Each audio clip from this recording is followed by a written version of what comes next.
Bonjour et bienvenue à l'Église, bienvenue à cette première capsule du temps de l'Avent. On va regarder aujourd'hui ensemble les rites initiaux. Et la première question qu'on peut se poser, c'est quand et comment commence la messe? Quand commence la messe? La messe commence dès le moment où vous prenez la décision de quitter votre maison, quitter votre appartement pour venir ici à l'Église. Mais à l'Église, vous retrouvez des gens que vous connaissez, des gens que vous ne connaissez pas, des gens que vous connaissez peu. Alors au début de la célébration, l'objectif premier, et c'est pour ça qu'on est accueillis dans cet espace ici, c'est de passer d'une foule de gens anonymes à une communauté de croyants. Comment on va faire ça? Certains rites, certains gestes vont nous y aider, dont le chant d'entrée qui nous rassemble et qui nous fait nous sentir ensemble pour la célébration.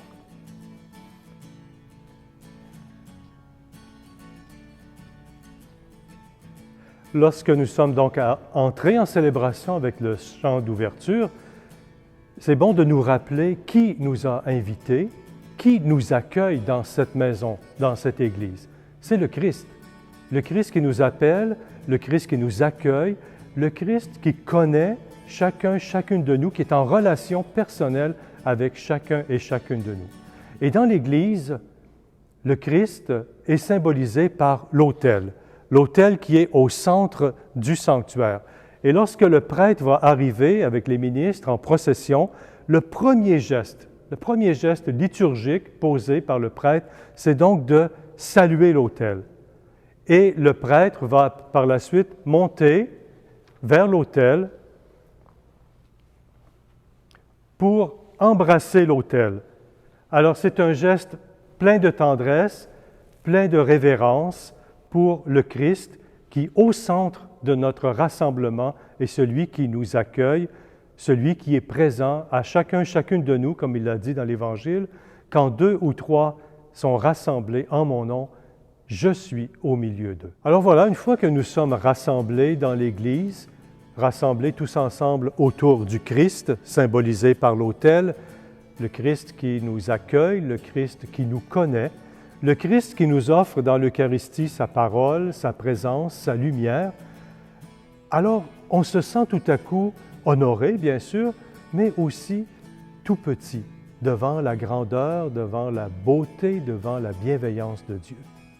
C'est pourquoi, ensemble, au début de la célébration, nous allons reconnaître, nous allons nous tourner vers la miséricorde de Dieu, lui demander pardon pour nos fautes, mais surtout nous ouvrir à sa présence avec ces mots très anciens, très simples. « Seigneur, prends pitié. Ô Christ, prends pitié. Kyrie eleison. » Et c'est à ce moment, donc, après avoir nous être placés dans la lumière du Christ, après avoir reçu la miséricorde de Dieu, que tous ensemble, en assemblée, en communauté de croyants, nous chantons, ou tout au moins, nous proclamons le gloire à Dieu. Par la suite, le prêtre va prononcer la prière d'ouverture. Cette prière d'ouverture, bien sûr, c'est le prêtre qui va la dire, qui va la proclamer à partir de l'ambon ici. Mais ce n'est pas la prière du prêtre, c'est la prière de toute la communauté. C'est une collecte de la prière de toute la communauté que le prêtre proclame au nom des croyants rassemblés.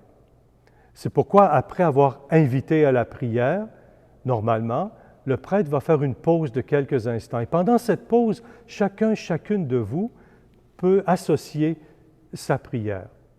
Et au terme de cette prière proclamée par le prêtre, nous allons répondre tous ensemble « Amen ».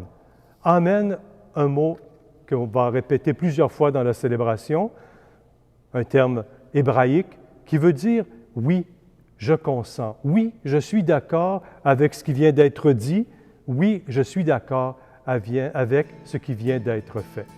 Et voilà, nous sommes prêts maintenant pour entrer dans la deuxième partie de la célébration, la liturgie de la parole.